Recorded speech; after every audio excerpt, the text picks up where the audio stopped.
बिस्मिल्लाहिर्रहमानिर्रहीम अस्सलाम वालेकुम। प्रीवियस लेक्चर में रेलिवेंट कॉस्ट में हम लोग डिस्कस किया हम लोगों ने relevant cost of material. I hope कि वो तमाम तर कॉन्सेप्ट्स आप लोगों को समझ आ चुके होंगे। बेसिकली आपने ये देखना होता है क्या मटेरियल एक्सेस अमाउंट में हमारे पास मौजूद है। दूसरी चीज, क्या वो मटेरियल हमारे रेगुलर यूज में है या नहीं है। रेगुलर यूज में है तो रेलिवेंट कॉस्ट कुछ और होती है। अगर रेलिवेंट यूज में नहीं है, रेगुलर यूज में नहीं है, तो रेलिवेंट कॉस्ट कुछ और होती है। तो वो तमाम तर सिनेरियोज मटेरियल से रेलिवेंट हम लोग डिस्कस कर चुके थे। आज हम लोग डिस्कस करने जा रहे हैं रेलिवेंट कॉस्ट ऑफ लेबर। अच्छा, लेबर का ताल्लुक भी बिल्कुल ऐसा ही है कि भाई आप लोगों को कौन सी लेबर चाहिए, स्किल चाहिए, अनस्किल्ड लेबर चाहिए। फिर स्किल लेबर क्या हमारे पास मौजूद भी है या नहीं है। क्या स्किल लेबर को हम लोग अपने रेगुलर यूज में इस्तेमाल कर रहे हैं, नहीं कर रहे हैं तो रेलिवेंट कॉस्ट क्या बननी चाहिए, नहीं कर रहे तो उनकी क्या अपॉर्चुनिटी कॉस्ट आनी चाहिए। किस तरह से हमने उसकी रेलिवेंट कॉस्ट को फाइंड करना है। The relevant cost of labour for any decision is the additional cash expenditure और सेविंग। मतलब जरूरी नहीं कि आप अपनी लेबर को ज्यादा पे कर रहे हो। सपोज अगर आपका डिसीजन है कि हम लोग एक नॉन करंट एसिड परचेज करते हैं, एक प्लांट एंड मशीनरी परचेज करनी है जो कि ऑटोमेटिक होगी। अब जब ऑटोमेटिक होगी तो लेबर की मुझे जरूरत ही नहीं रहनी, तो मुझे सेविंग भी तो होगी उससे। तो आप लोगों ने ये नहीं कि सिर्फ एडिशनल कैश आउटफ्लो देखना है, आप लोगों ने ये भी देखना है कि हमें इस डिसीजन पर लेबर में क्या कोई सेविंग हो रही है। That will arise as a direct consequences of the decision. However, if the labor force will be paid irrespective of the decision made, is not relevant cost। मतलब अगर मेरे पास किसी किस्म के कोई फिक्स्ड सैलरी के ऊपर वर्कर्स मौजूद हैं और उनको हर हाल में मैंने पे करना है, चाहे मैं उनसे काम करवाऊं ना करवाऊं, और वो एक्सेस अमाउंट में मौजूद हैं और वही हमारी हेल्प करने के लिए आ जाएं, तो हम उनके लिए रेलिवेंट कॉस्ट फाइंड नहीं करेंगे। Because because it is not incremental. Relevant cost का सबसे बड़ा कॉन्सेप्ट होता है कि आपने इंक्रीमेंटल कॉस्ट को देखना होता है। तो ये तो हर हाल में हम लोग पे कर रहे हैं बिल्कुल फिक्स्ड कॉस्ट की तरह। Details of labour cost is given below. सबसे पहला पॉइंट हमारे पास आता है, if the cost of labour is अ, भाई वेरिएबल कॉस्ट है तो रेलिवेंट आएगी। तो किस तरह से, and labour can be hired from market. The rally मतलब मार्केट में लेबर मौजूद भी है, वहां से हायर कर सकते हैं। The relevant cost of the labour is it's variable cost. अब सिंपल सा इसका फार्मूला है कि आपने देखना है कि आपको कितने लेबर आवर्स चाहिए और मार्केट में उसका क्या रेट चल रहा है, और वही आपके लिए रेलिवेंट कॉस्ट बन जाएगी। For example, suppose that part time employees are paid rupees 18 per our. अच्छा, इन क्वेश्चन को बड़े ध्यान से पढ़ना होगा और फिर जाके रेलिवेंट कॉस्ट को आपने डिटरमिन करना है। कहते हैं पार्ट टाइम लेबर एम्प्लॉयज मौजूद हैं और हम उनको 18 रुपीज पर और के हिसाब से पे करते हैं। They are paid only for the hours that they work. Means that हम लोग अगर वो काम नहीं कर रहे तो हम उनको कोई पेमेंट नहीं कर रहे होते। And part time labour is not in short supply, और डिमांड मतलब सप्लाई बेस की बहुत है। और फिर हमारे पास a management is considering a decision that would require an additional 100 hours of part time labour. अब अगर हम लोगों ने एक डिसीजन लिया जिसमें हमें 100 hours of part time labour चाहिए, तो क्या हम लोग उनको एक्स्ट्रा पे नहीं करेंगे? कितना पे करेंगे? 100 × 18 इज इक्वल टू, तो इस सिचुएशन में 1800 रुपीज हमारे पास रेलिवेंट कॉस्ट बन जाएगी। ये इंक्रीमेंटल कॉस्ट है कि अगर हम ये डिसीजन ना लें तो हम 100 आवर्स उनसे काम भी तो नहीं करवाएंगे, जब काम नहीं करवाएंगे तो पे भी तो नहीं करेंगे। तो ये इंक्रीमेंटल कॉस्ट, ये हमारे लिए रेलिवेंट कॉस्ट बन जाएगी। नेक्स्ट देखिए, if labour is a fixed cost and there is a spare labour time available. Fix cost pay कर रही है और उनके पास टाइम भी है किसी भी काम को करने के लिए, तो ऐसी सिचुएशन में रेलिवेंट कॉस्ट नहीं आएगी क्योंकि कोई इंक्रीमेंटल कॉस्ट हम पे ही नहीं कर रहे, तो रेलिवेंट कॉस्ट नहीं बनती। कहते हैं the relevant cost of using labour is zero, nil. फिर the spare time would otherwise be part of idle time. अगर आप सपोज उससे कोई और काम नहीं लेंगे तो ये आइडल टाइम के तौर पर चला जाएगा। फिर क्या हुआ, and there is no additional cash cost of using the labour to do extra work. For example, suppose that a new contract would require 30 direct labour hours. Direct labor is paid rupees 20 per hour, and the direct workforce is paid of fixed weekly wages of rupees 40 of weekly wages for a 40 hours week if there is currently spare capacity, so that the labor cost would be idle time. If it is not used for the new contract, the relevant cost of using 30 hours on the new contract would be rupees 0। क्यों? उसने कहा है कि भाई हमारे पास 30 direct labour hours हमें चाहिए, जबकि हम लोग 40 ऑफ वीक फिक्स्ड सैलरी उनको पे कर रहे हैं और स्पेयर टाइम हमारे पास मौजूद है, तो हमें कोई एडिशनल कॉस्ट पे नहीं करनी पड़ेगी, इसीलिए रेलिवेंट कॉस्ट हमारे पास नील आ जाएगी। The 30 hours must be paid for whether और not the contract work is undertaken. हर हाल में हमने ये पेमेंट करनी है, तो इसलिए रेलिवेंट कॉस्ट 0 आएगी। If labour is in limited supply, अब देखें इससे पहले क्या था कि हमारे पास लेबर मौजूद भी थी, फारिग बैठे हुए थे, हम इनको किसी दूसरे काम में लगा सकते हैं। अब क्या है कि भाई हमारे पास लिमिटेड सप्लाई में मौजूद है, लेबर है, लेकिन वो लेबर किसी दूसरे काम में मसरूफ है। अब अगर हम उसको लेबर को अपने किसी न्यू वर्क में लेकर आते हैं तो पुराना वर्क भी तो छोड़ना पड़ेगा हमें, तो अपॉर्चुनिटी कॉस्ट हमें देखनी चाहिए कि अपॉर्चुनिटी कॉस्ट हमें क्या पड़ेगी। कहते हैं the relevant cost of labour should be included the opportunity cost of using the labor time for the purpose under consideration instead of using it in its next most profitable way। Simple सी बात, अगर आप लोगों के पास variable cost है और आपके पास कोई ऐसा लेबर मौजूद नहीं, लेकिन लेबर की सप्लाई मौजूद है मार्केट के अंदर और आपको किसी न्यू टास्क के लिए लेबर चाहिए, तो जितने आवर्स काम करेंगे मल्टीप्लाइड बाय रेट, तो आपके लिए वो रेलिवेंट कॉस्ट बन जाएगी। लेकिन अगर आप अपने एम्प्लॉयज को फिक्स सैलरी पे करते हो और वही एम्प्लॉयज ही आके आपके न्यू प्रोजेक्ट के लिए यूज हो रहे हैं और आपके पास लेबर की अच्छी खासी सप्लाई मौजूद है, एक्सेस लेबर मौजूद है, तो आपके पास रेलिवेंट कॉस्ट नील हो जाएगी। लेकिन अगर आपके पास लिमिटेड सप्लाई है, मीन दैट कि आपके पास वो लेबर पहले से ऑक्युपाइड है और आप उसको किसी न्यू प्रोजेक्ट में लेकर आते हो, तब आप लोगों ने अपॉर्चुनिटी कॉस्ट को रेलिवेंट कॉस्ट बनाना है। ऑलराइट, अब इन तीनों पॉइंट्स को समझने के लिए एक एग्जांपल मौजूद है, एग्जांपल नंबर 10। इसमें सबसे पहले हम बात करेंगे डिपार्टमेंट 1। डिपार्टमेंट 1 की सिचुएशन को देखें और बताएं इसकी रेलिवेंट कॉस्ट क्या बने। Contract would require 200 hours of work in department 1 where the workforce is paid at rupees for a fixed 40 hours a week. There is currently spare labor capacity in department 1 and there are no plans to reduce the size of the workforce in this department।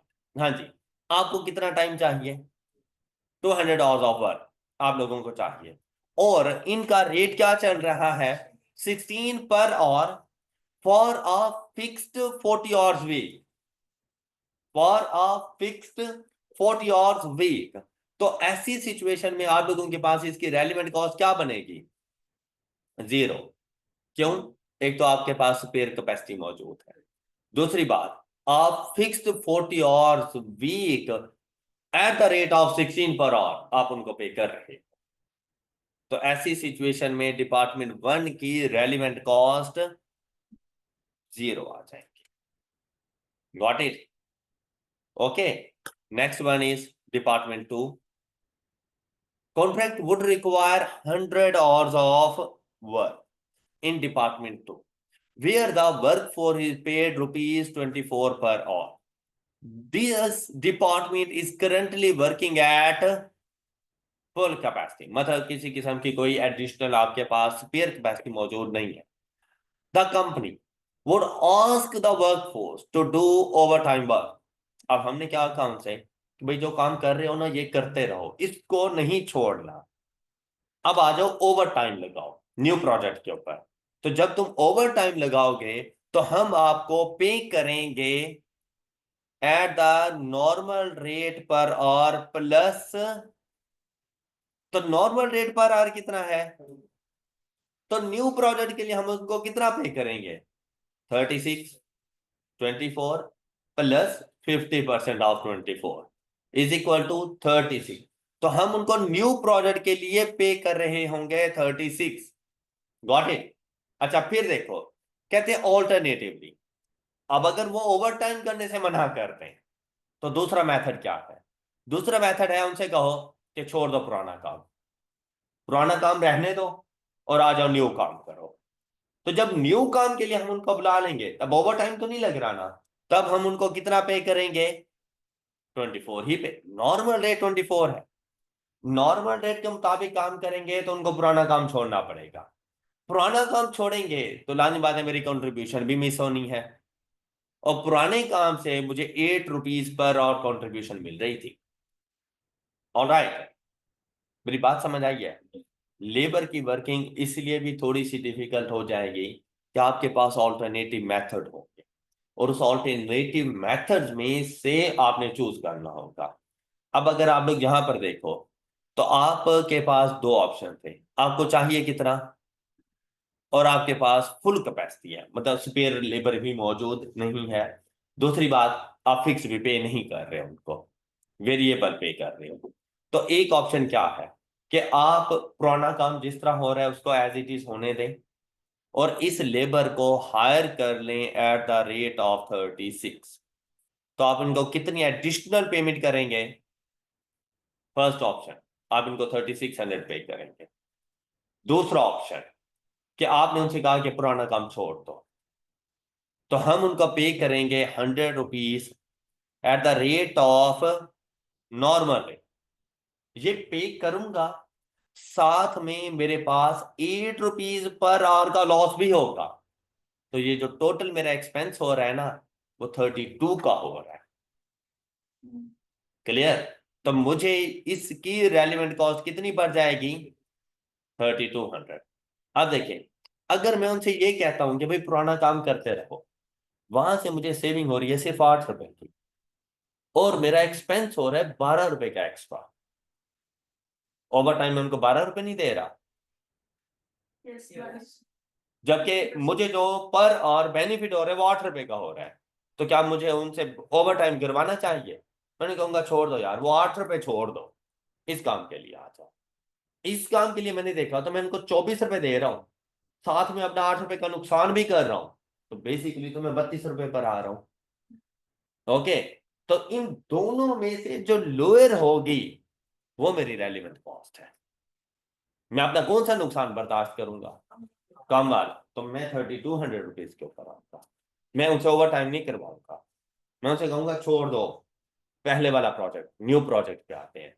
तो उसके मुताबिक एक तो जो amount आप उनको पे करेंगे वो रेलिवेंट कॉस्ट बनेगी, प्लस अपॉर्चुनिटी कॉस्ट। तो ये अपॉर्चुनिटी कॉस्ट, गॉट इट? तो रेलिवेंट कॉस्ट क्या बन गई आप लोगों के पास?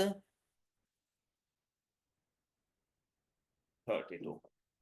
बाकी स्टोरी आप लोग पढ़ लीजिएगा इसकी। क्लियर? डिपार्टमेंट 3 के पास चलते हैं।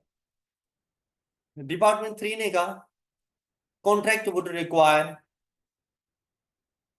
in department 3 where the workforce is paid rupees 24, labor in this department is in short supply, मतलब मिल ही नहीं रही लेबर। फिर क्या हुआ? And all the available time is currently spent making product जी। और जितना भी टाइम है वो प्रोडक्ट जी को बनाने पे लगा रहे हैं, विच अर्न्स द फॉलोइंग कंट्रीब्यूशन। वो प्रोडक्ट जी हम लोग सेल कर रहे हैं 98 की, उसके ऊपर लेबर 2 आवर्स पर यूनिट। मतलब बेसिकली अब रेट क्या था?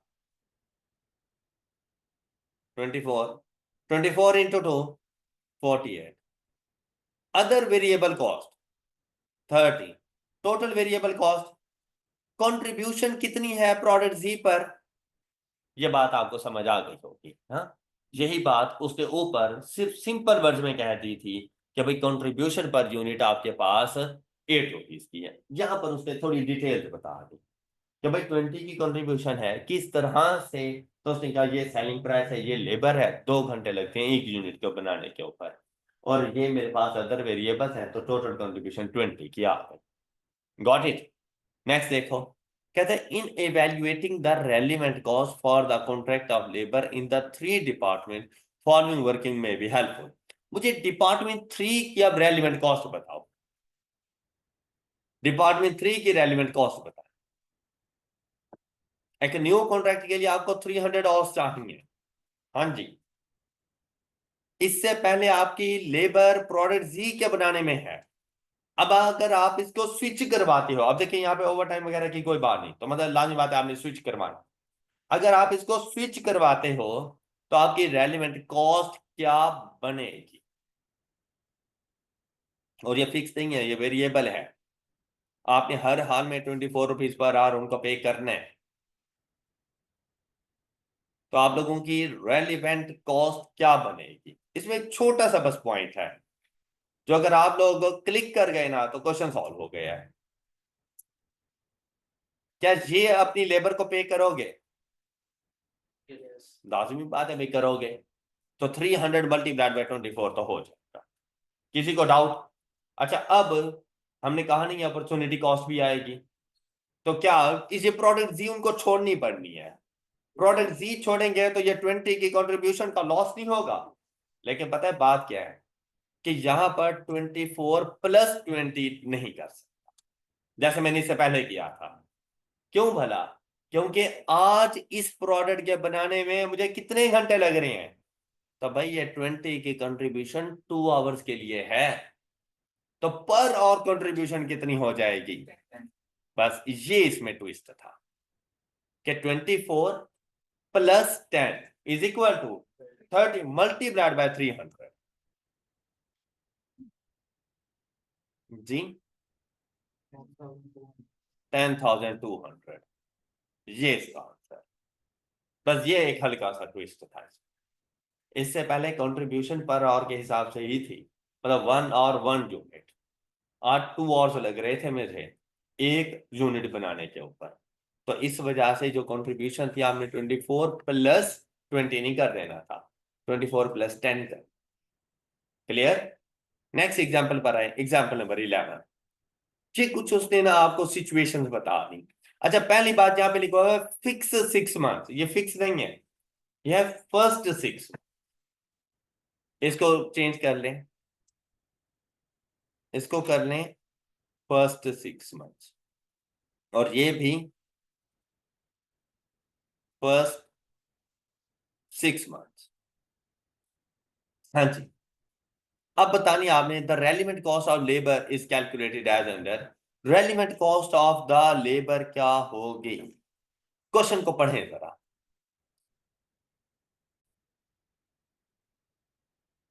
देखें क्या डाटा गिवन है, बड़े ध्यान से क्वेश्चन को देखिएगा।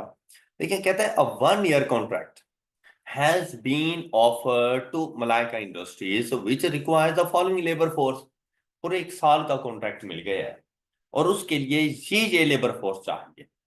स्किल्ड वर्कर चाहिए, सेमी स्किल्ड वर्कर चाहिए और अनस्किल्ड वर्कर चाहिए। फर्स्ट 6 मंथ्स में इतने इतने आवर्स चाहिए और लास्ट सब्सिक्वेंट 6 मंथ्स में ये आवर्स रिक्वायर्ड। साथ में उन्होंने रेट बता दिया कि फर्स्ट 6 मंथ्स में ये रेट चल रहा है एंड लास्ट के 6 मंथ्स में ये वाला रेट चल रहा है।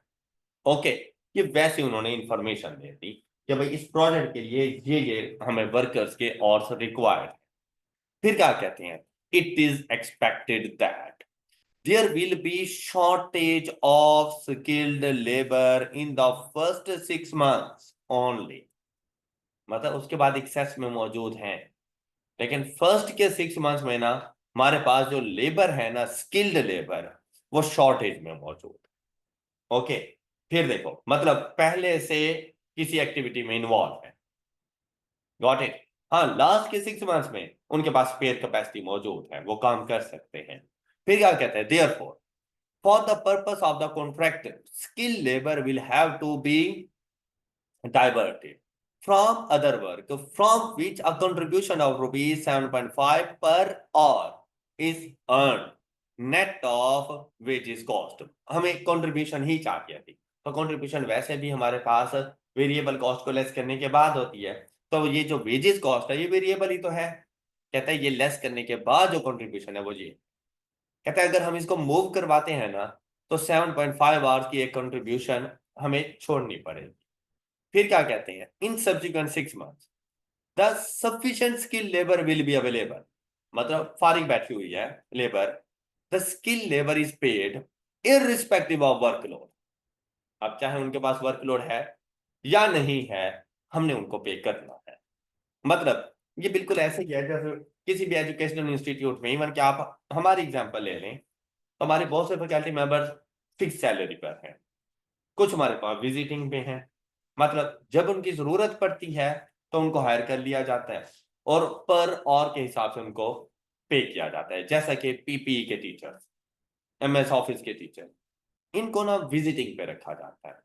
हर टाइम हमारे पास पीपीई की क्लासेस नहीं होती या इस तरह, तो इनको ना पर आवर के हिसाब से पे करते हैं।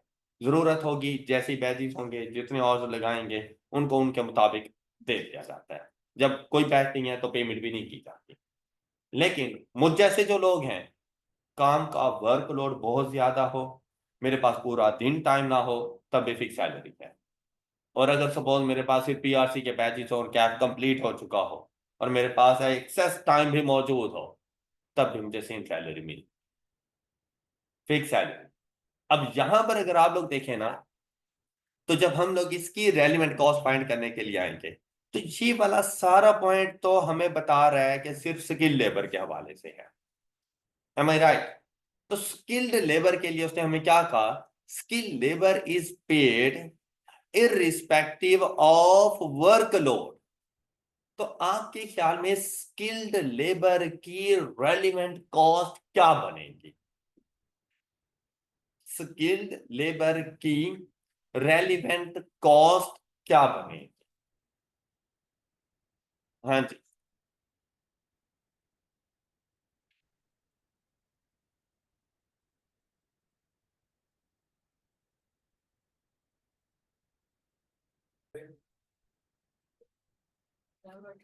तो अब आप लोग देखें, हम लोगों को फर्स्ट 6 मंथ में कितने आवर्स रिक्वायर्ड है? 1350। लास्ट के 6 मंथ में कितने आवर्स रिक्वायर्ड है? अच्छा, फर्स्ट के 6 मंथ का रेट है 25 और लास्ट के 6 मंथ का रेट है हमारे पास 28.75। अब अगर फर्स्ट के 6 मंथ की बात करें तो अभी मेरे पास अवेलेबल ही नहीं थे। तो ऐसी सिचुएशन में जब मैं इनको डाइवर्ट करूंगा दूसरी साइड पर, तो मुझे फर्स्ट 6 मंथ के लिए चाहिए 1350। और मैंने जो इनको पे करना है ना, मैं पर और भी इनको पे करूंगा प्लस अपॉर्चुनिटी कॉस्ट, ये दोनों आ जाएंगे। लेकिन लास्ट के 6 मंथ्स के लिए मेरे पास एनफ लेबर मौजूद है, जिसके अगर मैं काम ना भी लूं तो मैंने पे करना है। तो लास्ट के 6 मंथ्स के लिए इसकी किसी किस्म की कोई रेलिवेंट कॉस्ट नहीं होगी। तो फर्स्ट के 6 मंथ्स के लिए सिर्फ इसकी रेलिवेंट कॉस्ट आ जाती है 43875। मेरी बात समझ आ गई? ओके, चले अब जरा नेक्स्ट चलते हैं।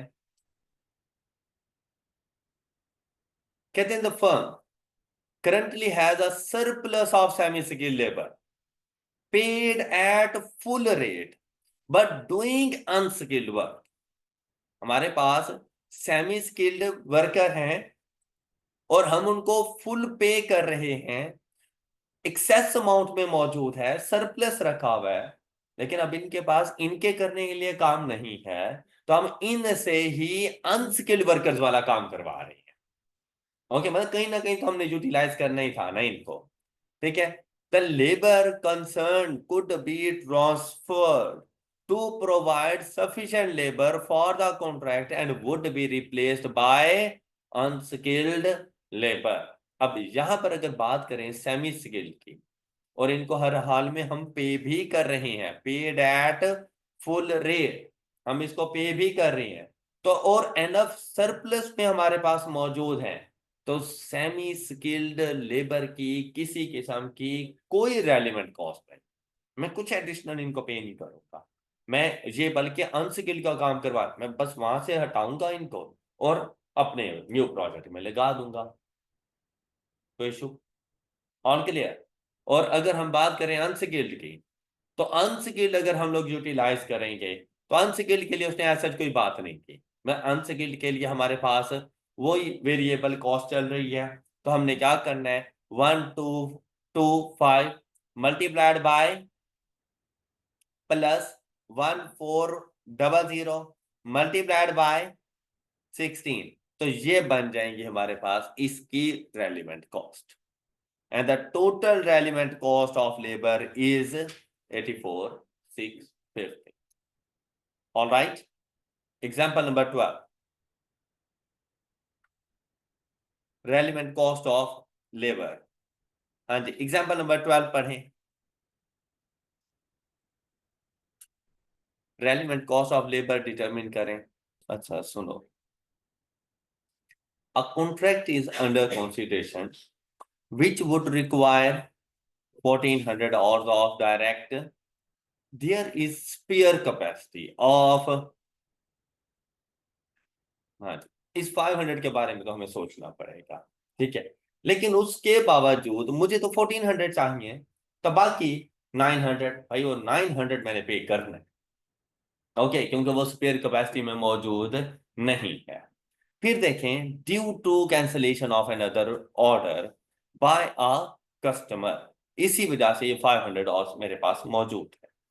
फिर the other time would have to be found by asking employees to work in the evenings and at weekends, which would be paid 50% above the normal hours rate of, तो total amount कितनी आ जाएगी?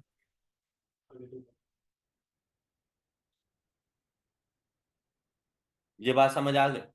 तो फिर उनको जो extra 900, भाई 500 तो रखे हैं, वो तो वैसे ही पे कर रही हैं, लेकिन जो 900 है ना, वो 900 और हम उनको पे करेंगे एट द रेट ऑफ 22.5, तो कितनी अमाउंट पे कर देंगे? 20,000 to 50। फिर देखो, alternatively the additional hours could be found by switching labor from other work which earns a contribution of rupees, दूसरा ये था कि जो काम वो कर रहे हैं वो छुड़वाओ, तो जब वो काम छुड़वाओगे तो 500 रुपए का नुकसान हो जाए, ये कंट्रीब्यूशन नहीं मिलने वाली, और 15 रुपए आप उसको पे करोगे। 15 + 5 = 20, 20 मल्टीप्लाइड बाय 900, 18,000। तो कौन से वाला बेस्ट है? 18,000 वाला बेस्ट है। अब वो कहता है, relevant cost of direct labour if the contract is accepted and undertaken would require, अब ये उसने सारी वही स्टोरी सुना दी जो हमने बात की, 500 और स्पेयर कैपेसिटी में मौजूद है, इसकी कोई रेलिवेंट कॉस्ट नहीं आएगी, क्लियर? लेकिन जो 900 स्पेयर कैपेसिटी में मौजूद नहीं है, वो मल्टीप्लाइड बाय 20 जाएंगे, और ये 20 आपके पास कैसे आया? Normal rate plus contribution loss, opportunity cost, clear? तो आंसर बन जाएगा 18,000। अब क्लियर है ये बात? Next, relevant cost of overheads. अब लेबर आई होप के समझ आ गई है। ओवरहेड, ओवरहेड दो तरह के थे, फिक्स्ड ओवरहेड एंड वेरिएबल। वही फिक्स्ड ओवरहेड आपकी रेलिवेंट कॉस्ट नहीं बन सकती, आप लोगों की रेलिवेंट कॉस्ट बनती है आपके वेरिएबल ओवरहेड।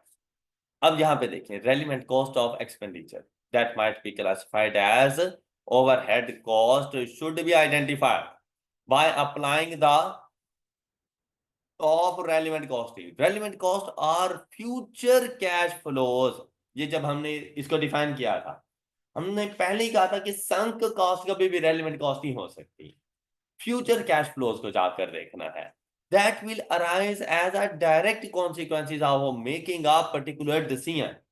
तो कहते हैं जो फिक्स्ड ओवरहेड है, absorption rate, are therefore irrelevant, जो आप लोग FOAR कैलकुलेट करते थे, वो डिसीजन मेकिंग के लिए इररेलेवेंट है, वो रेलिवेंट कॉस्ट नहीं है, because fixed overhead absorption is not overhead expenditure and does not represent cash spendings. Similarly, depreciation on machinery or factory asset is although overhead but not relevant cost because it is not in। आपको याद है previous lecture में हम ये बातें discuss कर चुके थे कि रेलिवेंट कॉस्ट फ्यूचर कॉस्ट है, और वो फ्यूचर की भी सिर्फ cash element, non cash transaction, non cash expenditure आपकी रेलिवेंट कॉस्ट नहीं होते। तो डेप्रिसिएशन वगैरह कभी भी आपकी रेलिवेंट कॉस्ट का पार्ट नहीं बने। फिर कहते हैं however it might be assumed that the overhead absorption rate for variable overhead is measured of actual cash spending on variable overheads. It is therefore often appropriate to treat a variable overhead hourly rate as a relevant cost। variable overhead rate आपका relevant cost है, fixed overhead rate आपकी relevant cost नहीं है, because it is estimates of cash spending पर और for each additional hours work. The only overhead fixed cost, ये बहुत important point था, जो कि अगर आप लोग यहां से स्किप कर ले तो आपको कभी ना पता चलता। उसने कहा कि वैसे जो फिक्स्ड ओवरहेड होते हैं ना, वो हमारे पास इररेलेवेंट होते हैं, लेकिन एक ऐसा फिक्स्ड ओवरहेड है जो हमारे लिए रेलिवेंट कॉस्ट के तौर पे काम करता है, और वो क्या है? फॉर अ डिसीजन और extra cash spending that will incurred और cash spending that will be saved as a direct consequences of making the decision. कि अगर किसी किस्म का आपने ये डिसीजन लिया और उस डिसीजन की वजह से कोई एक्स्ट्रा कैश की स्पेंडिंग कर दी, या आप लोगों ने किसी किस्म का कोई एक्स्ट्रा कैश सेव कर लिया फिक्स्ड ओवरहेड में, तब आप लोगों के पास ये रेलिवेंट हो जाएगी। अब इसकी एग्जांपल क्या है? वेयर हाउस का रेंट फिक्स्ड ओवरहेड है, एम आई राइट? अब आपने एक डिसीजन लिया और आपने अपना वेयर हाउस चेंज कर दिया, मतलब आप एक वेयर हाउस को छोड़कर दूसरे वेयर हाउस में जा रहे हैं। जब एक को छोड़ दोगे तो क्या आपको उसके रेंट पे करना पड़ेगा? लेकिन अगर ऑलरेडी कमिटेड हो तो फिर करना पड़ेगा। तो हम लोगों ने प्रीवियस लेक्चर में कमिटेड कॉस्ट के बारे में भी पढ़ा था। अच्छा, फिर उसकी वजह से सेविंग क्या कुछ हो सकती है? जैसे प्रीवियस लेक्चर में हमने डिस्कस किया था कि आपको वो सिक्योरिटी गार्ड की सैलरी पे नहीं करनी पड़ेगी, या जो अलग से कोई एक्सपेंसेस वगैरह, यूटिलिटीज वगैरह हैं, वो आपको पे नहीं करनी पड़ेगी, तो वो आपकी सेविंग्स भी हो सकती हैं। तो इस सिचुएशन के लिए ना उसने एग्जांपल नंबर 12 दी, और उसमें देखें, कहता है company bought a machine 6 years ago for rupees this, its written down value is now, आज के दिन अगर हम लोग देखें ना तो वो 25,000 रुपए की मशीन है। फिर क्या है? Machine is no longer use for normal production work, मतलब अवेलेबल है हमारे पास, नॉर्मल प्रोडक्शन वर्क में यूज नहीं हो रही, तो मतलब किसी किस्म की अपॉर्चुनिटी कॉस्ट नहीं है इस पर। And it could be sold now for rupees, और आज अगर इसको सेल करने के लिए जाए ना तो ये 17,500 रुपए में सेल हो जाए। ओके हो गया, फिक्स्ड ओवरहेड है। फिर देखो क्या कहता है, कहते हैं कि हमारे पास प्रोजेक्ट आया और हमने इस मशीन को यूज किया, और ये प्रोजेक्ट था फॉर 6 मंथ्स, 6 माह तक मशीन को यूज करते रहे, और 6 माह के बाद जाकर इसको सेल किया तो वैल्यू क्या आ गई? अब देखो भाई, मशीन की डेप्रिसिएशन फिक्स ओवरहेड है, इररेलेवेंट है, गॉट इट। लेकिन आपको ये पता है कि अगर आज आप उसको सेल करते हैं तो आपकी वो सेल प्रोसीड्स मिलनी थी 17,500, और जब प्रोजेक्ट को एक्सेप्ट करोगे तो 6 माह बाद जाकर जब इसको सेल करोगे तो सेल प्रोसीड्स मिलेंगी, तो क्या एक्सपेंस हो नहीं गया? ये जो 7,500 का एक्सपेंस है ना, ये आपकी रेलिवेंट कॉस्ट बन जाएगा इस सिचुएशन में। अब ये बात समझ आई है? ओके, एग्जाम्पल नंबर 13 देखें। अच्छा, एग्जाम्पल नंबर 13 में हर एक बात बहुत इंपॉर्टेंट है। अच्छा खासा एक हैवी सा क्वेश्चन बना के दिया। First one, TL is engaged in manufacturing of specialized motors. The company has been asked to provide a quotation for building a motor for a large textile industrial unit in Punjab. Following information has been obtained by TL's technical manager in 1 hour's meeting with the potential customer. The manager is paid an annual salary equivalent to rupees 2,500 per 8 hours day. 2,500 पर 8 hours day, मतलब 8 दिन उसने काम करना होता है एक दिन में, और एक दिन की हम जो उस मैनेजर को सैलरी पे कर रहे हैं ना, वो 2,500 रुपए कर रहे हैं। बात समझ आ गई है ये? और इस मैनेजर ने जाकर 1 घंटे की मीटिंग की पोटेंशियल कस्टमर्स के साथ। Got it? फिर कहता है उस मीटिंग से ये चीजें मिली। क्या? द मोटर वुड रिक्वायर, वो जो प्रोजेक्ट हमें मिला उसके बारे में बता रहा है कि स्पेशलाइज्ड मोटर हम लोगों ने मैन्युफैक्चर करनी थी, तो इस मोटर को मैन्युफैक्चर करने के लिए would required 120 feet of wire C which is regularly used by TL in production। जो हम लोगों ने मटेरियल के बारे में पढ़ा था, रेलेवेंट कॉस्ट ऑफ मटेरियल, तो ये मटेरियल ही तो है, और मटेरियल हमारे पास इन रेगुलर यूज है। TL has 300 feet of wire C। अब यहां पर देखें हमें कितना चाहिए था इस प्रोजेक्ट के लिए, TL के पास कितना है, और वो रेगुलर यूज में है। Inventory at a cost of rupees per feet. The resale value of wire C is, हमने 65 पे परचेज किया, आज अगर उसको वैसे सेल करने के लिए जाएं तो वो 63 में हो जाएगी। And the current replacement cost, और वैसे अभी न्यू जाके परचेज करना चाहें तो हमें कितने में पड़ेगी? 68। तो इस प्रोजेक्ट के लिए वायर सी की रेलिवेंट कॉस्ट क्या होगी? क्योंकि अब ये आपके पास स्पेयर कैपेसिटी में मौजूद नहीं है, रेगुलर यूज में है, तो हम लोगों ने कहा था रिप्लेसमेंट कॉस्ट। तो हमें कितनी चाहिए? तो 120 multiplied by, the answer is 8160। Clear? तो वो जो टेक्निकल मैनेजर गया था इसके लिए मीटिंग करने, और उसको हम 2,500 रुपए पर डे के हिसाब से दे रहे हैं, तो क्या वो सैलरी हमारी रेलिवेंट कॉस्ट नहीं बनेगी? नहीं बनेगी, क्योंकि वो तो हर हाल में पे करनी है, चाहे वो मीटिंग करे या ना करे, फिक्स्ड है। ओके, उसको तो हम हर हाल में जाके पे कर रहे हैं।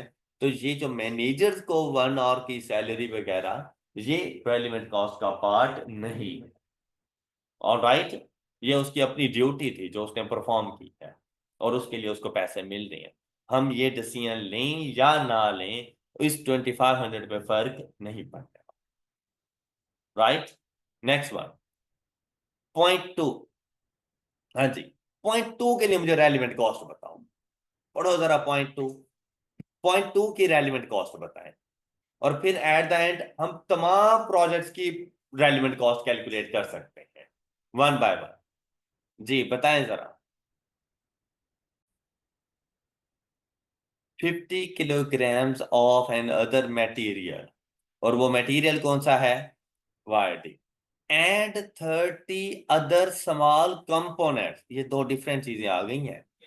एक तो आपको 50 kilogram of material wire D चाहिए, दूसरा 30 स्मॉल कंपोनेंट चाहिए। Would also require to TL for the motor wire D would be purchased from a supplier at ₹10 पर किलोग्राम। फिर अब उसने ये नहीं कहा कि जो हमारे पास अवेलेबल है, तो हमारे पास तो है ही नहीं, जाहिर बात है भाई, मार्केट से जाके परचेज करनी पड़ेगी। फिर क्या कहते हैं, the supplier sells a minimum quantity of 60 kilogram per order. कहते हैं जो वायर डी की मिनिमम क्वांटिटी सप्लायर ने सेल करनी है ना, वो 60 किलोग्राम करनी है, इससे नीचे नहीं करते।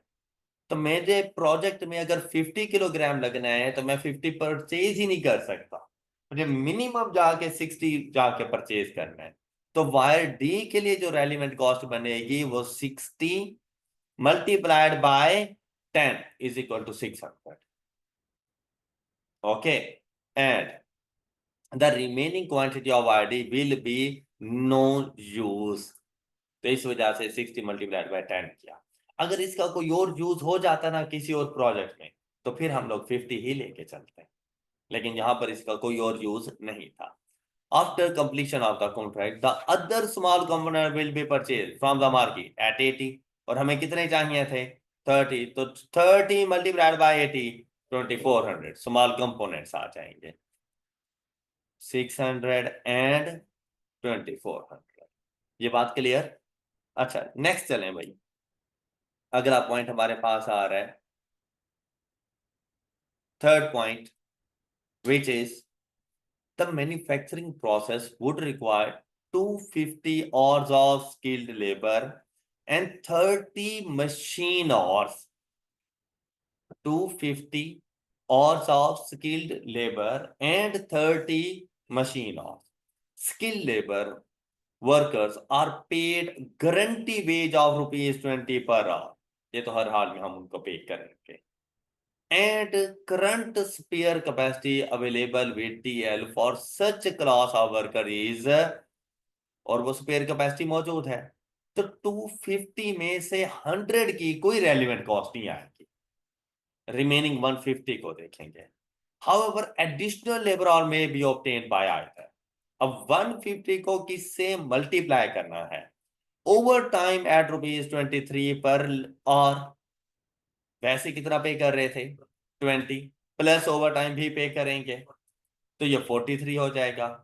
फिर दूसरा, hiring temporary workers at rupees, the workers would require 5 hours of supervision by AL's existing supervisor who would be paid overtime of ₹20 per hour।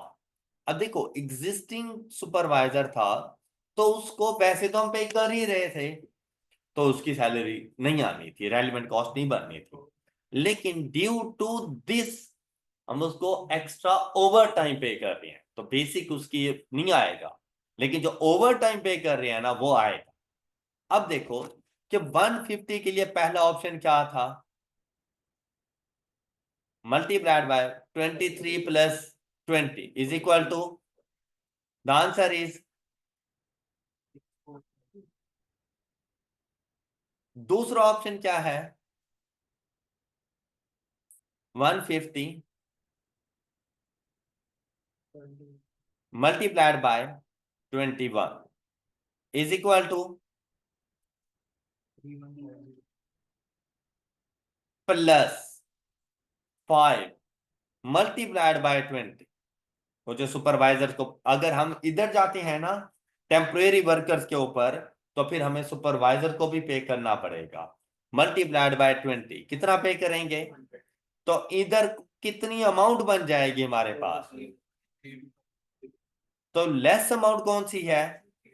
तो स्किल लेबर के लिए हम लोग अमाउंट 3250 लेकर जाएंगे। ओके,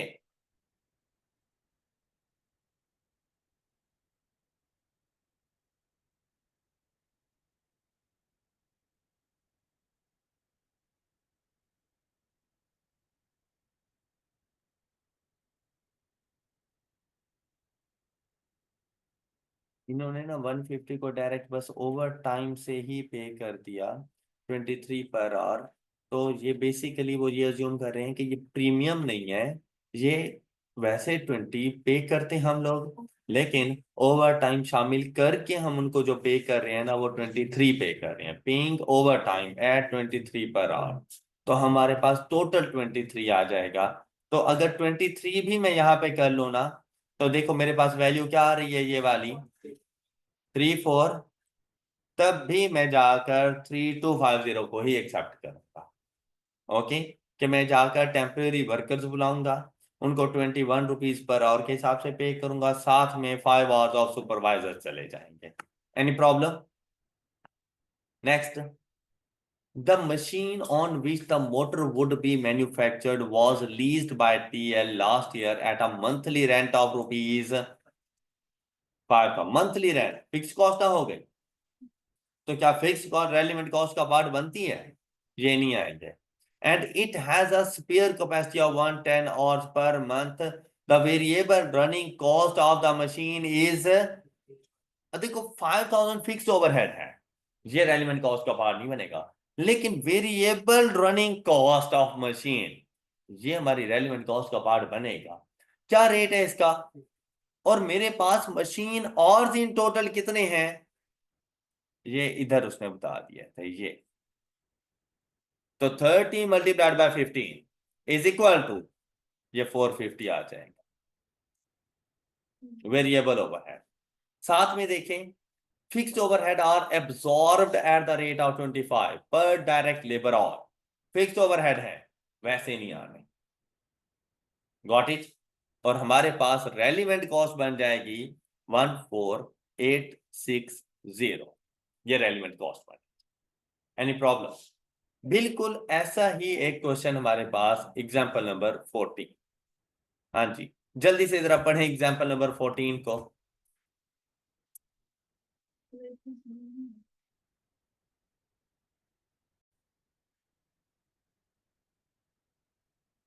एग्जांपल नंबर 14 एक किस्म का ना डिसीजन मेकिंग थी, क्या आपको ये प्रोजेक्ट एक्सेप्ट करना है या प्रोजेक्ट एक्सेप्ट नहीं करना। लाजिम बात है, अगर आपको प्रॉफिट होगा तो एक्सेप्टेंस की तरफ जाओगे, लॉस है तो नहीं जाओगे। इसके लिए ना प्राइस ऑलरेडी कोट कर दी गई कि अगर आप हमारे लिए ये प्रोजेक्ट करेंगे तो हम आपको जो रेवेन्यू देंगे ना तो वो 19 बिलियन का है, ये आपको उसने स्टार्ट में ही बता दिया। अब आपने ये देखना है कि क्या हमारी अगर कॉस्ट, रेलिवेंट कॉस्ट इस प्रोजेक्ट को एक्सेप्ट करने पर इससे कम होगी तो हम इस प्रोजेक्ट को एक्सेप्ट करने का सोच सकते हैं। तो आपको ना कुछ इंफॉर्मेशन यहाँ पे बता दी गई। The cost accountant of Fazal industries limited believe that the offered price is too low. अब वो डाउट पे चला गया, वो कहता है हमारी कॉस्ट ज्यादा आ जाएगी, जबकि ये जो ऑफर्ड प्राइस है ना ये कम है, तो हमें प्रोजेक्ट एक्सेप्ट नहीं करना चाहिए। However, the management has asked you to reassess the situation। और ये जो कॉस्ट अकाउंटेंट ने हमें डाटा प्रोवाइड किया था इसके मुताबिक ये आ रही है। अब टू लो जब उसने कह दिया, इट मींस दैट उसने कहा कि भाई मेरे मुताबिक जो कॉस्ट बढ़ रही है ना वो 20.71 मिलियन की है कॉस्ट इस प्रोजेक्ट के ऊपर, जबकि आपको जो प्रोसीड्स मिलनी है इससे वो 19 मिलियन की हैं। तो ये प्रोजेक्ट एक्सेप्ट नहीं करना चाहिए। अब हमने देखना है कि हम कौन कौन सी कॉस्ट को अकाउंट फॉर करें। तो उसने मटेरियल बताया एक्स, उसने उसको हिस्टोरिकल कॉस्ट पे रखा। वाई, उसको भी हिस्टोरिकल कॉस्ट पे रखा। जी, उसके बारे में इंफॉर्मेशन, लेकिन यहाँ पे नोट्स आ गए कि मतलब इनके बारे में आपने जे नोट्स पढ़ने हैं। जैसे अब material x historical cost means कि जिस कॉस्ट पर यह हमें मिला था मटेरियल एक्स, हमने वही कॉस्ट इसको चार्ज कर दी। हालांकि रूल क्या होता है, करंट रिप्लेसमेंट कॉस्ट। अब देखिए first point one by one क्या कहता है, कहते हैं इज अवेलेबल इन स्टॉक, हमारे पास मौजूद। It has not been use for a long time, और इसको काफी अरसे से हमने यूज भी नहीं किया। Because a substitute is currently available at 20% less than the cost of x, और इसका सब्स्टिट्यूट हमारे पास मौजूद है और वो इसकी कॉस्ट से 20% लेस देन पर है। तो फिर हमारे पास इसकी जो करंट रिप्लेसमेंट कॉस्ट बनेगी वो 1.5 मिलियन का 80% जाकर हम लोगों ने चार्ज कर देना है। ओके हो गई ये बात, first point clear. Next one, second भी हिस्टोरिकल कॉस्ट मटेरियल वाई 1350, जबकि क्या कहता है, कहते हैं was ordered for an other contract but is no longer required, मतलब फिर हमारे पास जरा फालतू रखा हुआ है ये। फिर कहता है it's net realisable value is rupees this. तो इन्वेंट्री की कॉस्ट मौजूद है 1350, नेट रियलाइजेबल वैल्यू आ रही है 1470। नेट रियलाइजेबल वैल्यू मतलब एक किस्म की रिप्लेसमेंट कॉस्ट, उसकी हमारे पास आएगी 1470। तो हम इसको कभी भी रेलिवेंट कॉस्ट के लिए इन्वेंट्री अपनी कॉस्ट पर नहीं जाती, हिस्टोरिकल कॉस्ट पर। तो जैसे ही मैंने एक्स एंड वाई की वैल्यूज देखी थी ना हिस्टोरिकल कॉस्ट, उसी टाइम आइडिया हो गया था ये दोनों तो गलत है, और इनको लेकर आएंगे हम इनकी करंट रिप्लेसमेंट वैल्यू के ऊपर। तो यहां पर इसकी एनआरवी आ जाएगी 1470। अब हालांकि बाय रूल हमने इन्वेंट्री में क्या पढ़ा हुआ है, inventory is recorded at lower of cost और एनआरवी। भाई उसने इसीलिए उसको कॉस्ट पे रिकॉर्ड किया हुआ है। लेकिन जब हम किसी प्रोजेक्ट में उसको लेकर जाएंगे ना, तो हम करंट सिचुएशन उसकी देख रहे होंगे। तो करंट सिचुएशन के मुताबिक वो 1470 की मौजूद है। All right, all right. Next one is third one, material C is not in stock. जब स्टॉक में नहीं है तो जाकर परचेज करेंगे, तो जितने का परचेज करेंगे उतने का जाकर हम इसको रिकॉर्ड कर देंगे। ये आ गया, ये बात क्लियर। नेक्स्ट वन, लेबर के बारे में बात कर रहे हैं।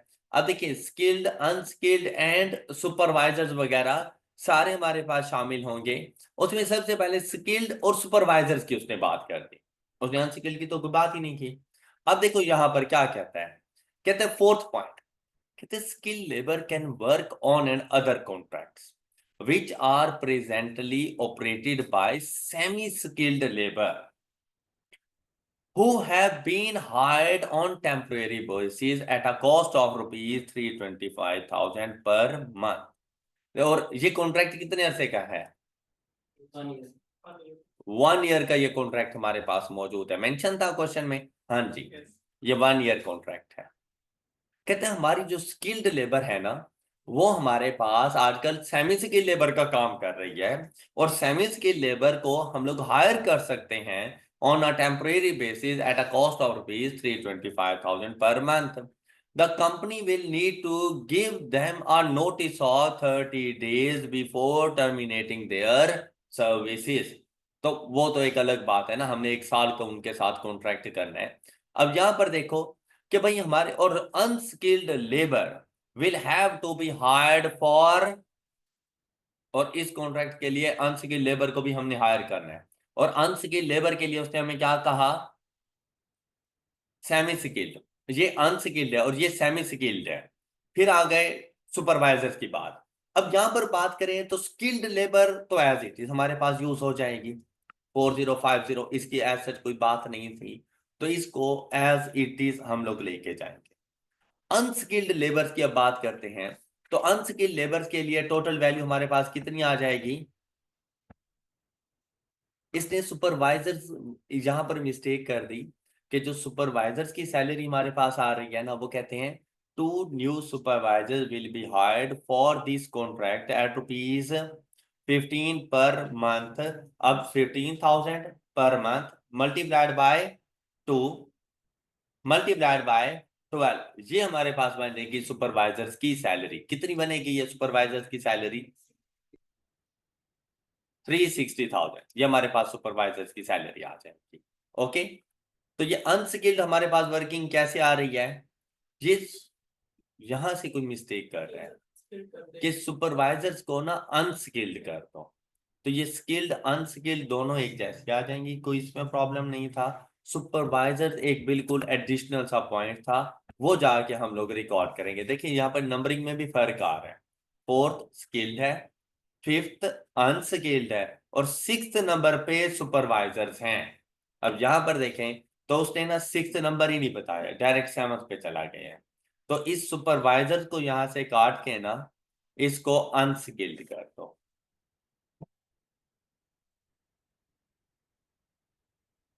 तो skilled unskilled as it is आ जाएंगी हमारे पास, प्लस इनके साथ सुपरवाइजर्स की सैलरीज आ जाएंगी।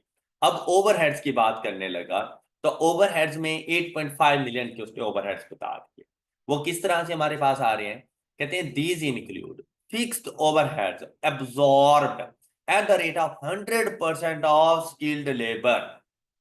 100% ऑफ, तो स्किल्ड लेबर कितनी है?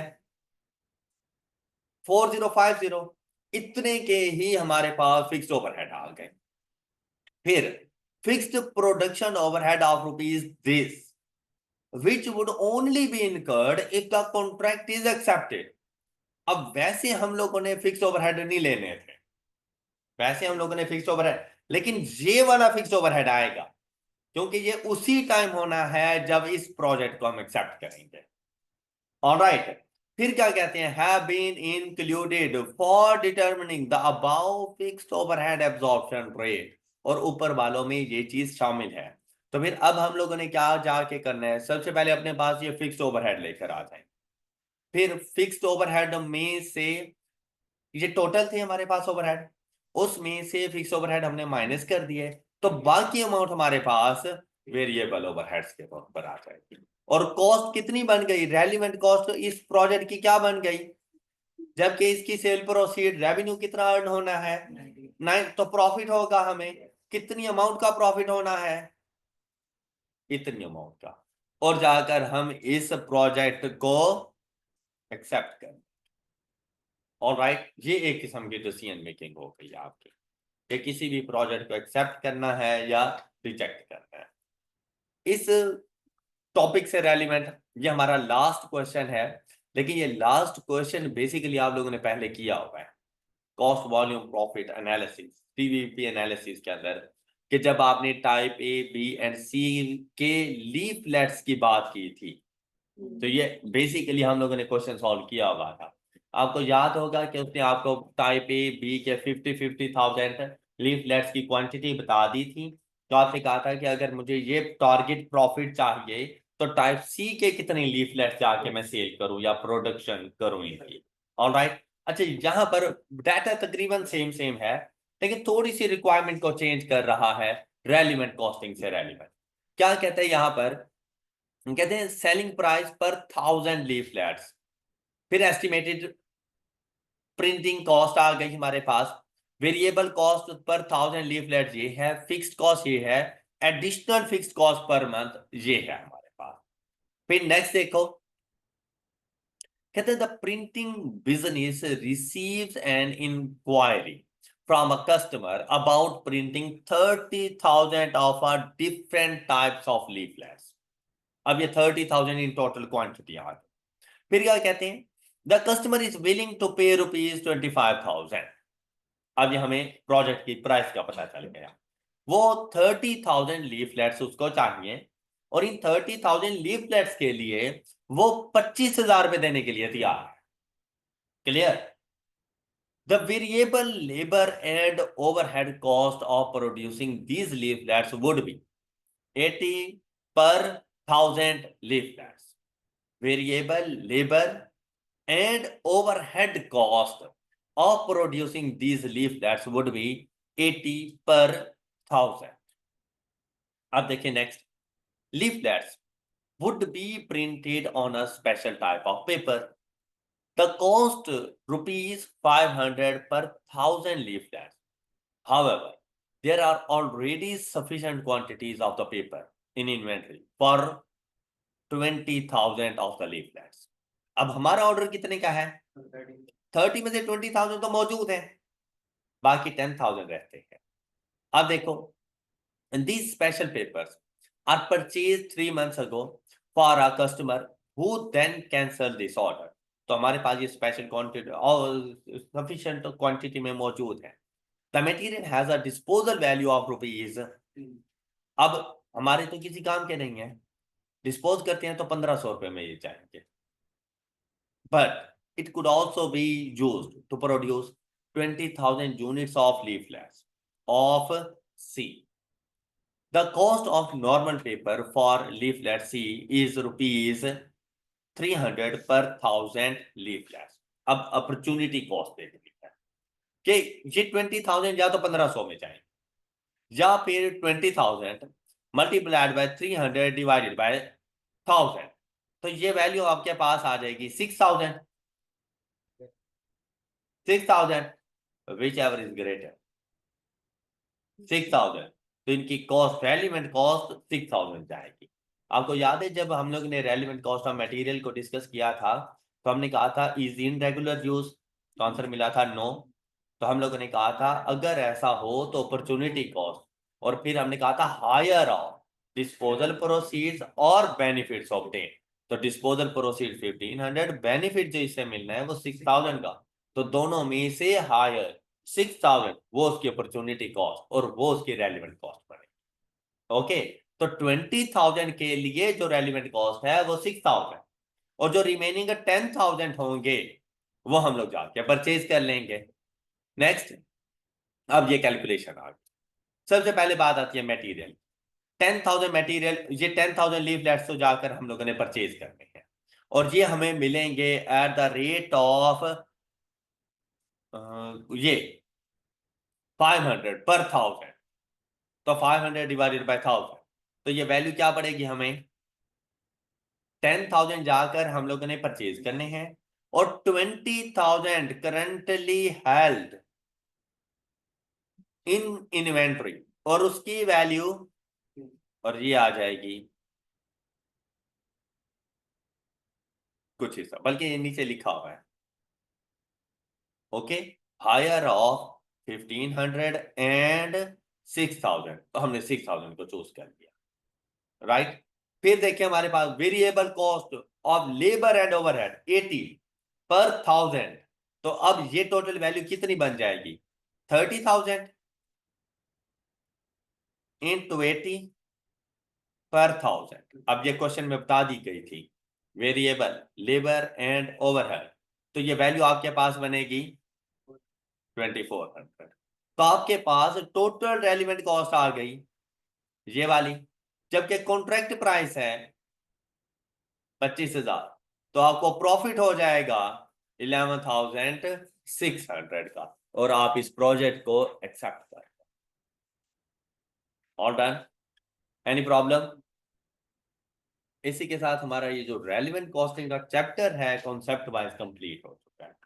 अब आप लोगों ने इसके प्रैक्टिस क्वेश्चन सॉल्व करने हैं, कॉम्प्रिहेंसिव एग्जांपल्स वगैरह, इसी तरह से वन बाय वन, जैसे ये पॉइंट्स गिवन है, किसी में मटेरियल की डिस्कशन होगी, किसी में हमारे पास लेबर की डिस्कशन होगी, किसी में वेरिएबल कॉस्ट की डिस्कशन होगी, तो आपने इनकी कॉम्प्रिहेंसिव एग्जांपल्स को सॉल्व करना है, और काफी सारे क्वेश्चन इंशाल्लाह आप लोग कर लेंगे, लेकिन यह कि थोड़ा सा फोकस कीजिएगा तमाम क्वेश्चन के ऊपर। ऑल राइट, कॉम्प्रिहेंसिव एग्जाम्पल आपकी होम असाइनमेंट है, मतलब कोशिश करेंगे 2 से 3 तो हर हाल में करें ना, उससे एक्स्ट्रा जितनी कर सकते हैं वो अच्छी बात है।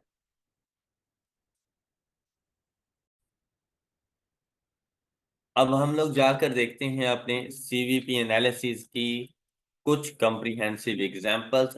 लास्ट टाइम जो मैंने आपके साथ एग्जाम्पल डिस्कस की थी वो एग्जाम्पल नंबर 7 थी, ऐसे ही था ना? लास्ट लेक्चर में जो मैंने आपके साथ डिस्कस की थी एग्जाम्पल नंबर 7। एग्जाम्पल नंबर 8 अगर आप लोग देखें तो ये वैसे बड़ी इजी सी एग्जाम्पल थी। इसमें हम लोगों ने बताना है compute the break even sales assuming that the ratio of quantities sold would remain the same and has been budgeted above। Break even sales और assumption क्या लेनी है? Ratio of quantity sold would remain the same. अब क्या क्या data given था इसमें? कहते हैं solvent limited has 2 divisions each of which makes a different products. The budgeted data for the next year is as under। Sales, product A and B, and in terms of rupees है 200 and 100 million।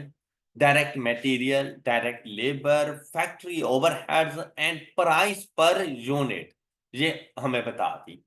फिर कहते हैं details of factory overhead are as follows. कहते हैं product is stored in rented warehouse whose rent is rupees 0.25 million per month। Product B is required, तो 0.25 multiplied by 12 is equal to 3 million। 3 million, इसके factory overhead में 3 million rent शामिल है। Product B is required to be stored under special condition। It is stored in a third party warehouse and the company has to pay rent on the basis of space utilization varies in accordance with the production in units। मतलब अगर हम लोग product A के rent की बात करें ना, ware house का रेंट, तो वो फिक्स्ड था, जबकि प्रोडक्ट बी के वेयर हाउस रेंट की बात करें तो वो वेरिएबल था। The rent has been budgeted at rupees 0.12 million per month। Next one is indirect labor has been budgeted। अब फैक्ट्री ओवरहेड के अंदर ही इनडायरेक्ट लेबर आएगा।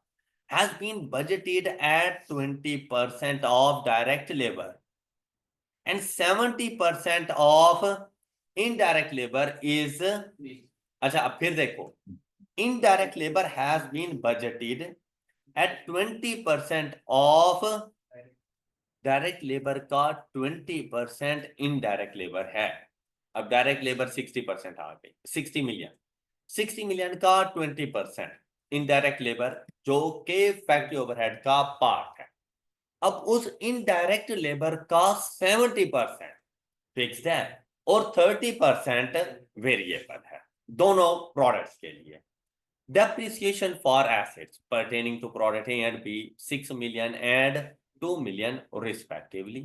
80% of the cost of electricity and fuel varies in accordance with the production in units, and the total cost has been budgeted at rupees 4 million. All other overheads are fixed. हाँ जी। अब अगर यहां पर देखें break even sales, देखिए भाई break even sales बताने के लिए ना, सेल्स किस चीज की वैल्यू चाहिए, fixed cost divided by contribution per unit आ जाए या कंट्रीब्यूशन टू सेल्स रेशियो आ जाए, क्योंकि सेलिंग प्राइस फिर मेरे पास गिवन है बड़ी, तो मैं उसको यूज करके रेवेन्यू भी कैलकुलेट कर सकता हूँ और रेवेन्यू आ जाए इसको यूज करके यूनिट्स भी कैलकुलेट कर सकता हूँ। अब सबसे पहली बात आती है फिक्स्ड कॉस्ट की। मेरे पास फैक्ट्री ओवरहेड मौजूद है और टोटल फैक्ट्री ओवरहेड मेरे पास कितने मौजूद हैं, 35 and 15, 35 and the total is 50। अब यहां पर जरा देखिएगा,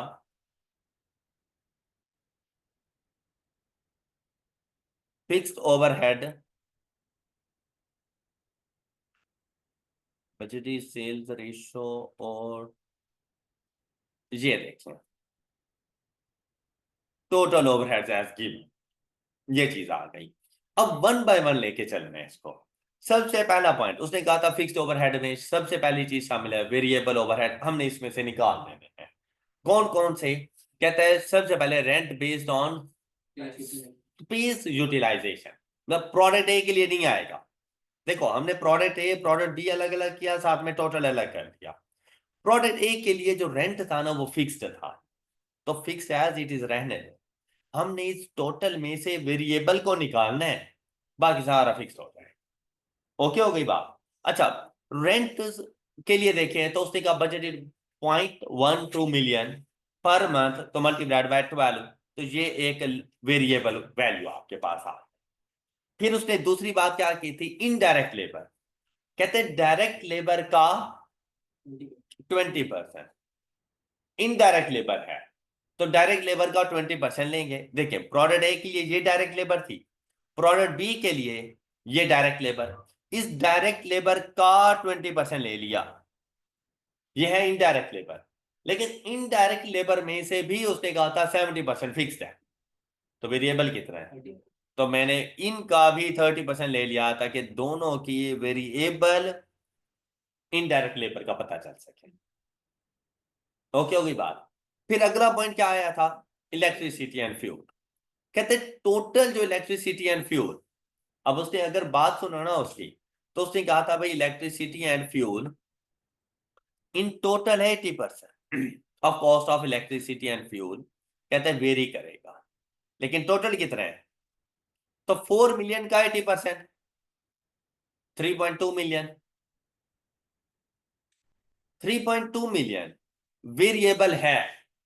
लेकिन यहां पर तो चले 3.2 टोटल पे तो जा सकता है, लेकिन वो 3.2 मिलियन प्रोडक्ट ए और प्रोडक्ट बी में कितना कितना जाएगा, तो अकॉर्डिंग टू उन्होंने कहा था रेशोस, रेशो कौन सी थी, यहां पर देखो रेशो ऑफ क्वांटिटीज, तो वो गए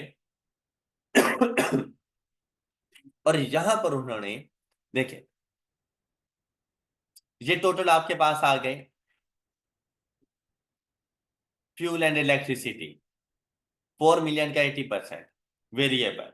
अब इसको डिवाइड किया 10 एंड 16 की रेशो में, तो 10 एंड 6 आपके पास क्या चीज आ रही है, सेल्स डिवाइडेड बाय 20, तो ये देखिए ये वैल्यू आ जाएगी 10 मिलियन एंड 150 डिवाइडेड बाय 25, ये वैल्यू आ जाएगी 6 मिलियन। तो टोटल नंबर ऑफ यूनिट्स हो जाएंगे तो जब प्रोडक्ट ए के लिए फाइंड करने लगेंगे तो 10 मिलियन डिवाइडेड बाय 16, और जब प्रोडक्ट बी के लिए फाइंड करने लगेंगे 6 मिलियन डिवाइडेड बाय 16। ओके, तो ये आ गई इनकी वैल्यूज।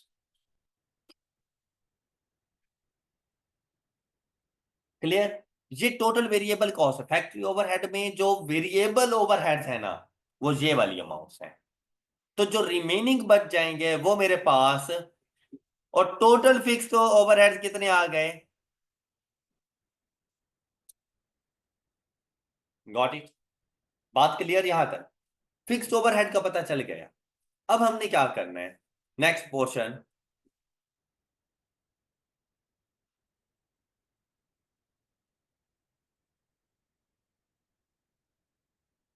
ये तो उन्होंने जाके यूनिट्स वगैरह और सेलिंग प्राइस मल्टीप्लाई करके रेवेन्यू कैलकुलेट कर लिया, ठीक है। अब वेरिएबल कॉस्ट को देखें तो वेरिएबल कॉस्ट एक तो मटेरियल, लेबर, ये जिस तरह से कीमत थी एज इट इज, साथ में वेरिएबल ओवरहेड्स, ये जो अभी हम लोगों ने इन बॉक्सेस का टोटल लिया है, ये वेरिएबल ओवरहेड्स हो जाएंगे। ये टोटल वेरिएबल कॉस्ट हो गई हमारे पास। अपने रेवेन्यू में से जैसे ही वेरिएबल कॉस्ट को हमने लेस किया तो ये हमें कंट्रीब्यूशन मार्जिन मिल गया। अब टोटल कंट्रीब्यूशन मार्जिन हमारे पास ही है, और इसकी मदद से कंट्रीब्यूशन टू सेल्स रेशो, कैसे? कंट्रीब्यूशन डिवाइडेड बाय सेल्स, तो कंट्रीब्यूशन टू सेल्स रेशो का पता चल गया। अब अगर आप लोग देखो तो हमारे पास हमारी फिक्स कॉस्ट आ गई थी, divided by contribution to sales ratio, तो ब्रेक इवन पॉइंट पर रेवेन्यू की वैल्यू पता चल गई। क्लियर? अब यहां से देखें आगे, ये सारी उसने वर्किंग की हुई थी बजटेड सेल्स रेशो के हवाले से, उसने सारी ये वर्किंग करके दे दी। Revenue at break even point in total इतना होगा, लेकिन प्रोडक्ट ए का रेवेन्यू कितना होगा ब्रेक इवन पर, प्रोडक्ट बी का रेवेन्यू कितना होगा, उसको उसने जाकर एलोकेट किया on the basis of revenue. Revenue को एलोकेट किया on the basis of revenue. तो जैसे ही उन्होंने इसकी रेशोज को कैलकुलेट किया, 200, 150 एंड 130, और इसकी जैसी रेशोज बनाए, देखें 200, 150 मिलियंस हैं, तो 50 के साथ अगर इसको डिवाइड करूं तो ये 4:3 नहीं आ जाएगा? तो फिर टोटल रेवेन्यू का 4/7 पोर्शन आएगा प्रोडक्ट ए के पास, एंड टोटल रेवेन्यू का 3/7 पोर्शन आएगा प्रोडक्ट बी के पास। तो revenue from A at break even ये आ जाएगा, and revenue from B at break even वो मेरे पास ही आ जाएगा। अब अगर आपने नंबर ऑफ यूनिट्स इसके कैलकुलेट करने हो तो डिवाइडेड बाय सेलिंग प्राइस कर दो, तो ये रेवेन्यू, ये आपके पास ब्रेक इवन क्वांटिटीज आ जाए। अब क्लियर है ये क्वेश्चन? इसमें कोई डाउट आपसे हो गया था? अच्छा, एग्जांपल नंबर 9 भी बड़ी सिंपल सी थी। आप इसकी सबसे पहले रिक्वायरमेंट देखें, compute break even sales in packets and rupees, मतलब number of units and in terms of rupees, assuming that ratio of quantities sold would be as per projections। अब यहां पर देखें, कहते हैं KPK Dairies Limited is planning to introduce 3 energies flavored milk from 1st July 2015. In this respect, following projections have been made. Planned production in units ये हो रही है, सेल्स नंबर ऑफ पैकेट्स ये हो रही है, production cost per packet, material, labour, variable overhead, fixed overhead, selling and distribution cost per packet, variable and fixed, total cost per packet 180 and 165 and 160। KDL will sell its products through a distributor at a commission of 5% of sale price and expects to earn a contribution margin of 40% of net sales, 40% of। अब ये क्या चीज थी? अच्छा, यहां पे बच्चा एक मिस्टेक कर जाता है। वो मिस्टेक क्या करता है? देखिए भाई, हमने पढ़ाया हुआ contribution to sales margin if 40%, then variable cost to sales margin is 60%। ये गलत हो जाता है उस टाइम पर जब आप लोगों के पास नेट सेल्स हो तब ये कॉन्सेप्ट गलत हो जाता है। तब आप लोगों ने वेरिएबल कॉस्ट आपकी फिर 60% नहीं रहती। फिर आप लोग ये देखो कि आप बेसिकली अपनी सेल्स का 40% लेते हो, तो अब आपकी जो सेल्स है ना आफ्टर 5% कमीशन है। तो आप लोग देखिए अगर 100 रुपीज की सेल्स करते हो तो 40 का प्रॉफिट, लेकिन आपसे कहा गया इसमें 5 का कमीशन है, तो आपकी सेल्स कितने की हो रही है? 95 का 40% देखें,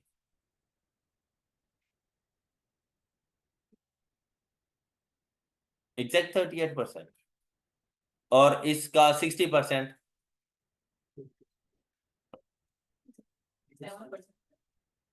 57%।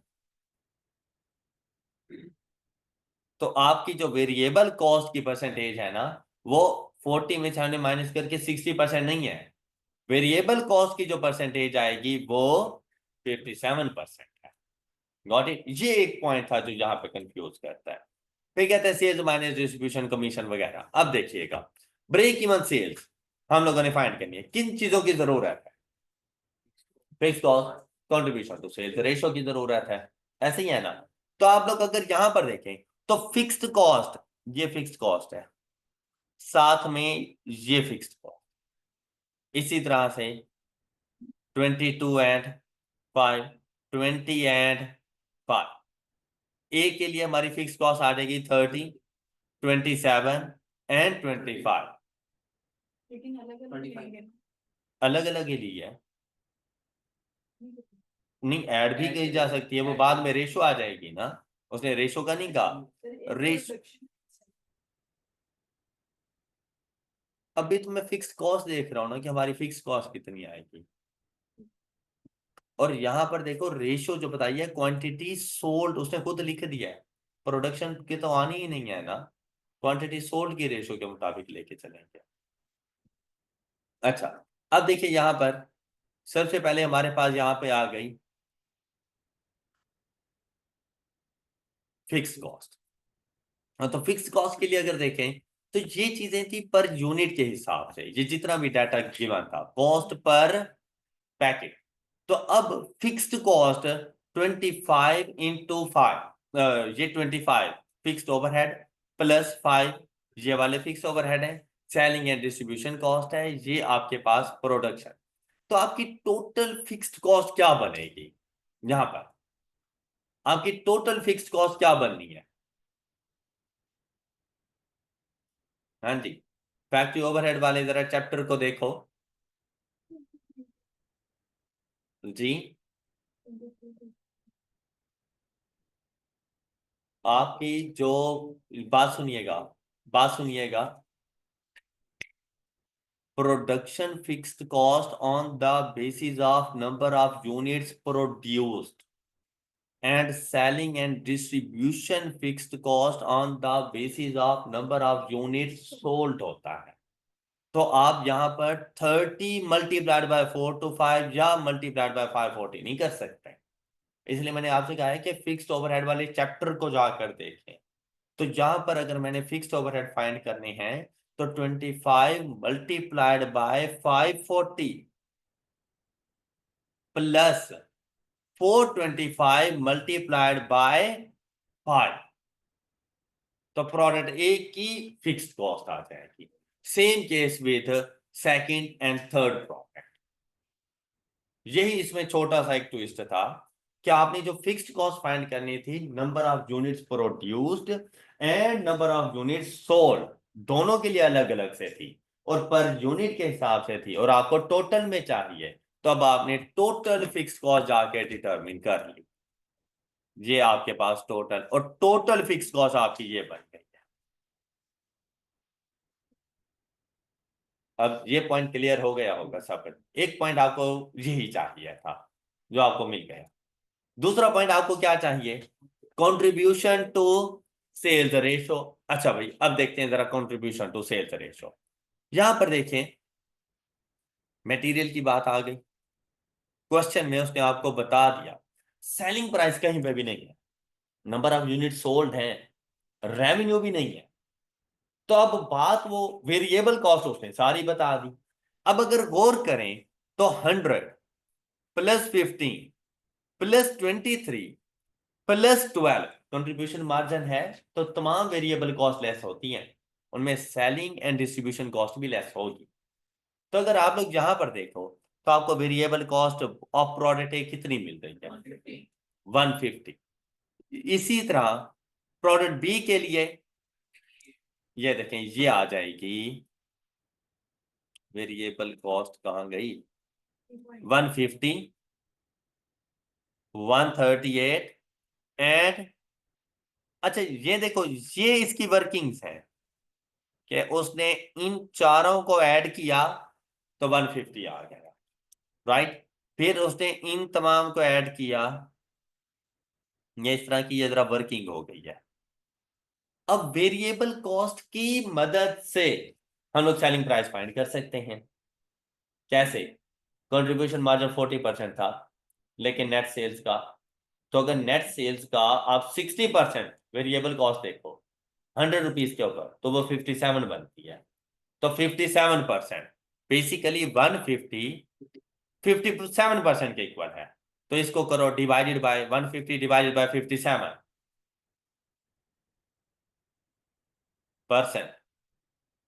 तो सेलिंग प्राइस आ जाएगी 263। ये देखो, हर प्रोडक्ट के साथ ऐसे वेरिएबल कॉस्ट की मदद से सेलिंग प्राइस फाइंड करो।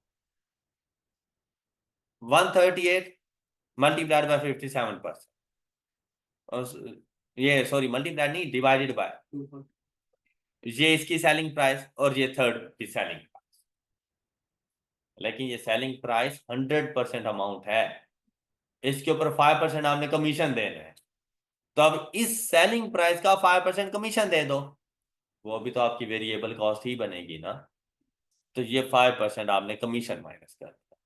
अब अपने सेलिंग प्राइस में से वेरिएबल कॉस्ट लेस करो, तो ये बनती हैं आपकी कंट्रीब्यूशंस।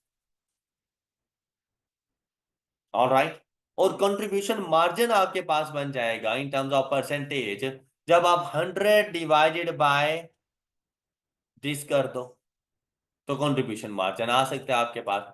इसने क्या किया? कंट्रीब्यूशन इन सेल्स क्वांटिटी, इसने रेशो ले लिया।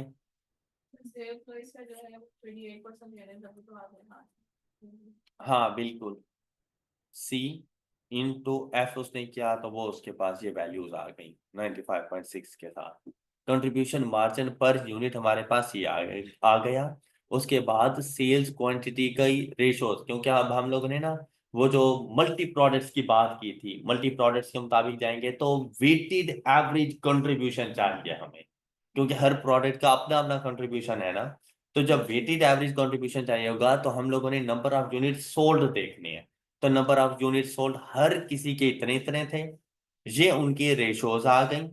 इनके मुताबिक जब इसकी मैंने एवरेज फाइंड की, तो एवरेज कंट्रीब्यूशन मेरे पास ये बनती है 95.6। ओके ओके,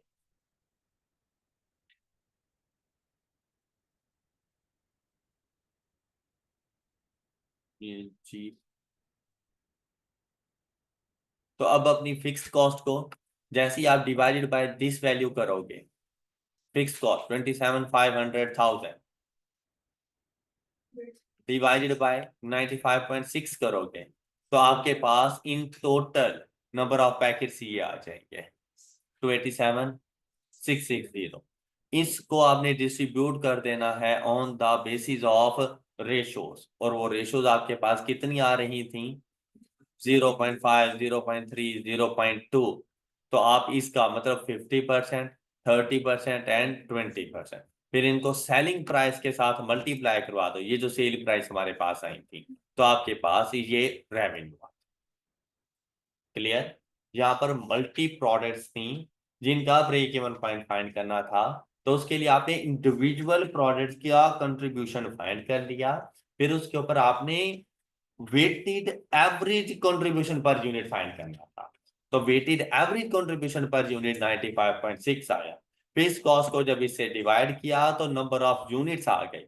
इन यूनिट्स को on the basis of quantities sold हमने आपस में डिवाइड कर दिया। और जब इनकी सेलिंग प्राइस से मल्टीप्लाई किया तो break even point in revenue.